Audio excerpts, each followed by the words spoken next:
আমি জানি যারা ওবিসিতে আছেন তাদের একটু কষ্ট হচ্ছে, কোর্টের একটা রায়ে সব আটকে গেছে, কিন্তু মনে রাখবেন আমরা কিন্তু থেমে নেই। আমরা কোর্টে, সুপ্রিম কোর্টে বড় বড় আইনজীবী দিচ্ছি, তার কারণ আমার অনেক চাকরি আটকে গেছে কোর্টের এই রায়টা বেরোনোর পর। তার জন্য যতক্ষণ এটা ক্লিয়ার না হচ্ছে আমি চাকরিগুলো দিতে পারছি না, কারণ ওবিসি রিজার্ভেশনের মধ্যে দিয়ে আমি চাই যারা ওবিসি তারাও সুযোগ পাক, শিডিউল কাস্ট সুযোগ পাক, শিডিউল ট্রাইব সুযোগ পাক, জেনারেল কাস্ট সুযোগ পাক।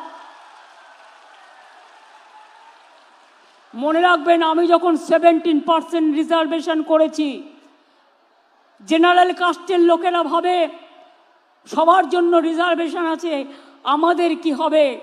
তাই আমি কিন্তু আপনাদের কোটা কাটিনি।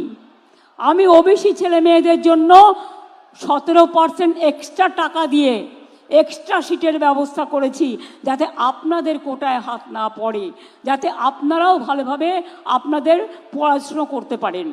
সবটাই করা হয়েছে, বাকি কিছু রাখা হয়নি।